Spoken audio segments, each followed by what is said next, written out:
Des scientifiques viennent de découvrir que selon les régions, les poissons aussi ont des accents. Les poissons ont bien des manières de se parler, par des gestes, des vibrations, des odeurs, mais aussi et surtout, comme nous, en faisant du bruit. C'est logique car l'eau transmet beaucoup mieux le son que l'air. Ce n'est donc pas le monde du silence, et les carpes ne sont pas muettes comme des carpes, mais nos amis à écailles émettent des grognements, des grincements, jouent du tambour sur leur vessie natatoire ou du xylophone avec leurs nageoires.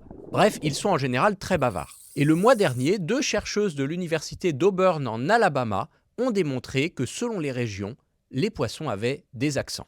Elles ont pour cela étudié les grognements de Cyprinella galactura, une sorte de chevenne, un cousin de la carpe. On savait déjà depuis plusieurs années que des animaux comme les baleines avaient des accents, selon leur origine. Les oiseaux aussi, ça on peut l'entendre rien qu'en voyageant à travers la France, le chant du pinson n'est pas le même à Lille ou à Marseille.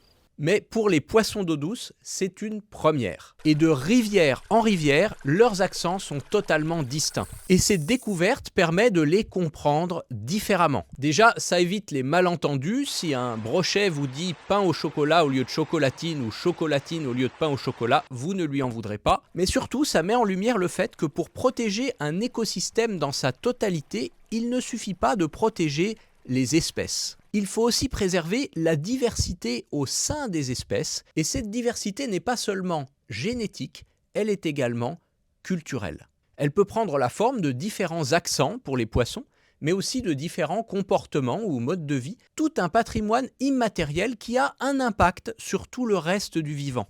C'est la somme de toutes ces petites diversités qui fait la grande biodiversité et qui rend les écosystèmes plus variés, donc plus résilients. La science souhaite donc à ces poissons bavards de ne finir ni à la poêle avec du persil, ni à la poêle avec du persil, mais de nous aider à mieux comprendre et protéger les rivières.